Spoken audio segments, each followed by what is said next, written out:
right, Elon Musk, the world's richest man and guy who cheers in the wrong parts of Saving Private Ryan.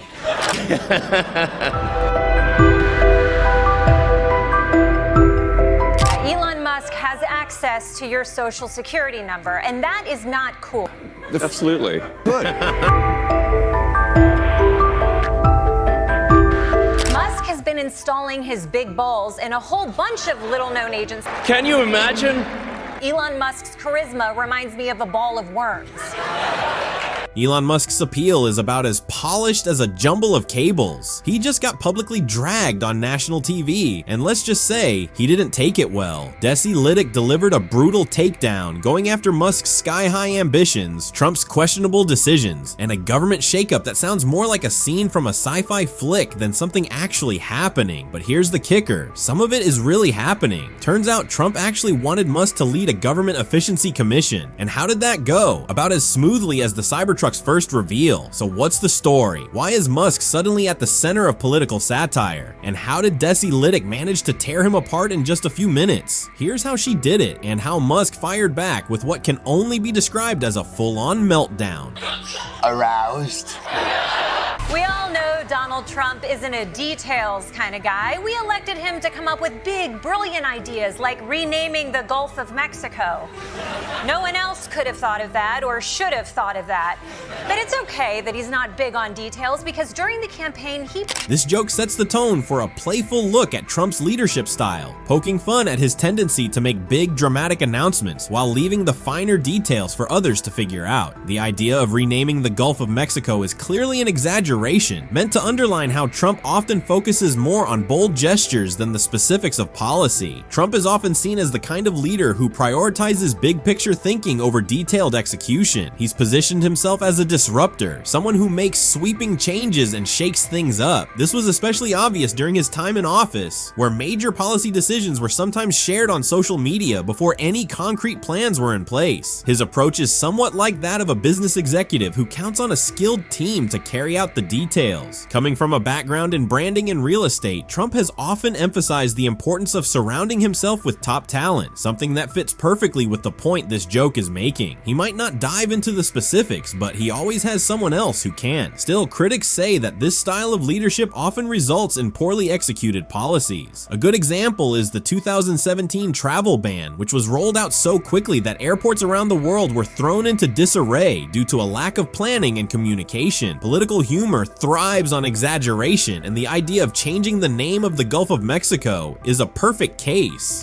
Trump is known for putting his name on just about everything, from buildings to branded products like steaks. The joke leans into that by imagining a scenario where he takes that same branding mindset to a major body of water. It's funny because the idea is so over the top and unnecessary, which helps highlight the view that Trump sometimes leans more toward flashiness than practical solutions. This type of overstatement is a common trick in political comedy. Late-night hosts and comedians often take something real about a public figure and push it to the extreme to spotlight their quirks. Stephen Colbert, for instance, has made a habit of mimicking Trump's way of speaking, exaggerating his favorite words like tremendous and huge to get a laugh. People who don't support Trump feel like the world has gone crazy.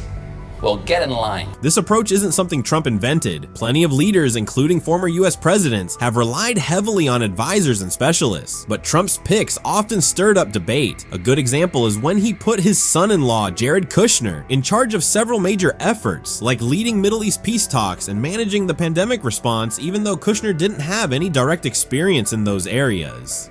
The mention of Elon Musk later in the monologue follows a similar idea. Musk is a well-known billionaire and tech innovator, but he's not exactly the go-to person when it comes to running government operations efficiently. The joke works because it plays on the idea that a leader who's focused on big, bold ideas might give out important roles based more on someone's reputation than their actual background. Even though comedy often exaggerates for laughs, this particular joke is rooted in facts. Trump's habit of delegating, his love for grand, attention-grabbing moves, and his often criticized personnel choices are all real aspects of his presidency. That's what makes this piece of political humor hit the mark. It takes actual behavior and turns it into satire that feels both clever and accurate. campaign, he promised us that he knew a guy.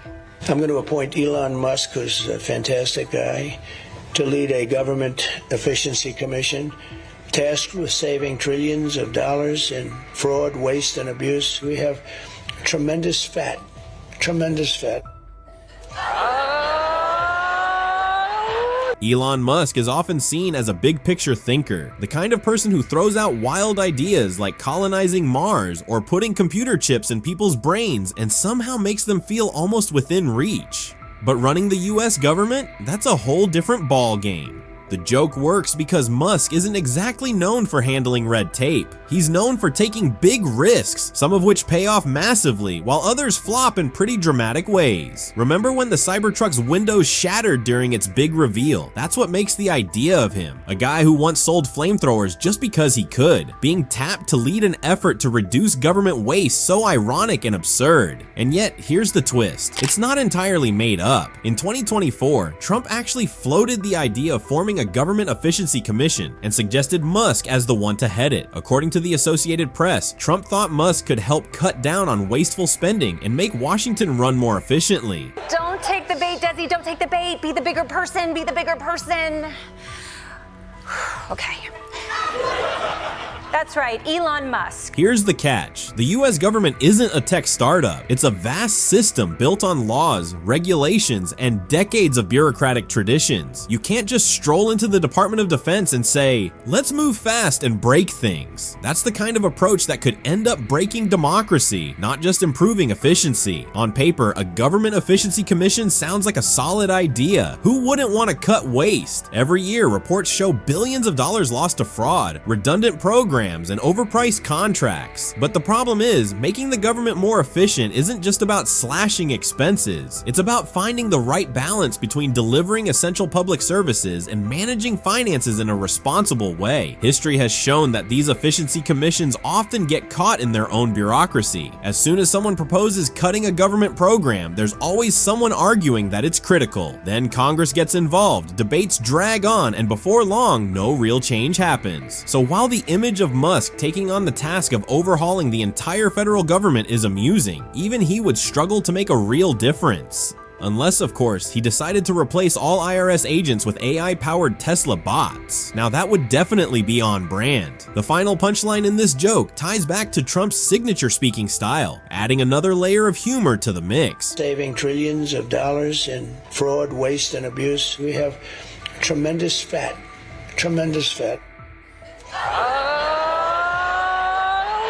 Trump's speeches are well known for their use of repetitive phrases, and this joke takes that trait up a notch. Research on language suggests that Trump's repetition isn't accidental. It's a purposeful strategy to emphasize his points and make them stick in people's minds. He doesn't just mention government waste once, he drills it in, making sure you can't forget it. This type of repetition is also a classic comedy technique. When you keep emphasizing something, it eventually becomes absurd. Tremendous fat sounds less like a budget issue and more like he's describing a steak. You can almost imagine him talking about cutting waste while holding up a Big Mac. The joke works so well because it mixes real-life elements. Trump's over-the-top speaking style, Musk's optimistic can-do attitude, and the ongoing conversation about government inefficiency, and cranks them up to ridiculous extremes. The idea of Musk cleaning up bureaucracy is as far-fetched as putting Jeff Bezos in charge of the Postal Service, which, by the way, has been suggested at some point. Ultimately, the US government isn't a tech startup, and trying to run it like one would be a total disaster. But in the world of political humor, imagining Elon Musk tackling the federal budget with the same energy he uses for rocket launches, that's pure comedic gold.